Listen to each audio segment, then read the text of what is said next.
Hi, and welcome to Live, Play, Stay, Salida, Colorado. Have you ever driven through downtown Salida and wondered if Salida is still going to feel like Salida a few years from now? Or will we all wake up one day and realize this place that we love has been lost under the weight of growth and tourism and ever-rising prices?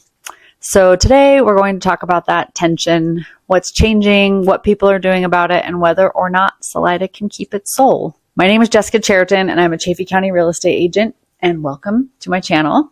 If you're new here, this is where we talk about real estate, lifestyle, and what it's really like to live, buy, sell, or invest in the Colorado mountains, especially here in Salida, Buena Vista, Poncha Springs, Nathrop, and all along the Highway 50 corridor. If you care about community, authenticity, and the future of this place that we call home, you're going to want to stick around for this conversation. Let's start with what's shifting beneath the surface in Salida. Some things we've always known: the river, the trails, the art scene, they're all still here, but many of the forces that once felt like background noise are now front and center in our community. So housing prices have just skyrocketed over the last 5 years, making it very difficult for people who work here and live here full time, like teachers, service workers, even medical staff, to find places that they can afford. Tourism has been a major economic driver forever in our area, but it's definitely causing more of a strain of late. More short-term rentals, more visitors bring demand for more lodging, and there's extra pressure on local infrastructure like utilities, waters, and roads. Short-term rental licensing has been pushed, trimmed, and debated, and Salida's City Council is currently reviewing more short-term rental licensing renewals and exploring affordability like ADUs and water policies. And there's also an increase in conversation and concern about like how many tourists is too many, and what does it cost locals when visitors make things more expensive like food at the grocery store, and what about occupancy taxes and things like that. How STRs are regulated, does that affect how the character of the neighborhood is? So yes, things are changing and changing very quickly. So before we talk about what might get lost in all of that, let's talk first about what we love. The soul of Salida, what's worth protecting. There's a few things that come to mind: the creative district, the galleries, the local art, the unique makers, the live music, the festivals. It gives Salida a character that you just can't replicate elsewhere. And then the outdoor access, Arkansas headwaters, the trails, the biking, the rafting. The landscape isn't just a backdrop, it's a part of everyday life here. And then the other thing that comes to mind is the small town feel, like bumping into your neighbors or talking to a store owner on F Street.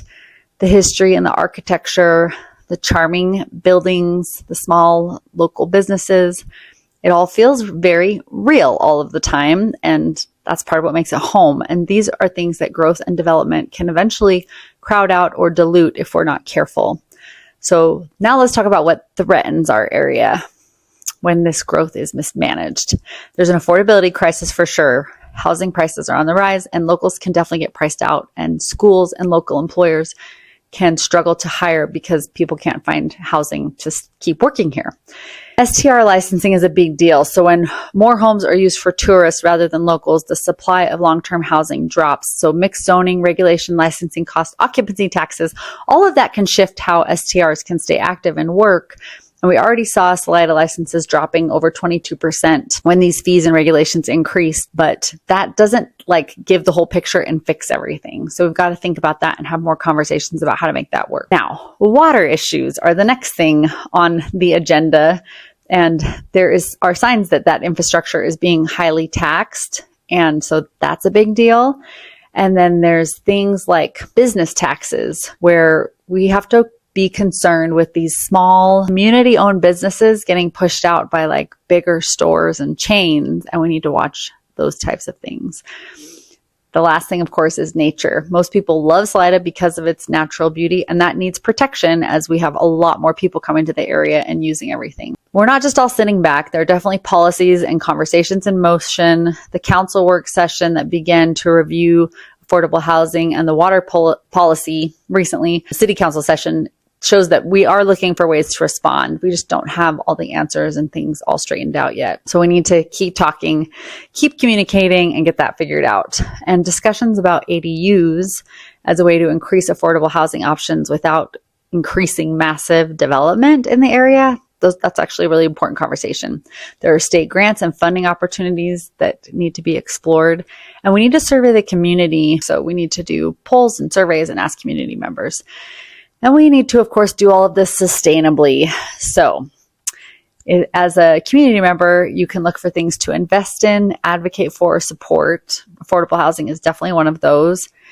Encourage even middle income housing, nonprofit housing, mixed income projects, ADUs, and even tiny homes where appropriate.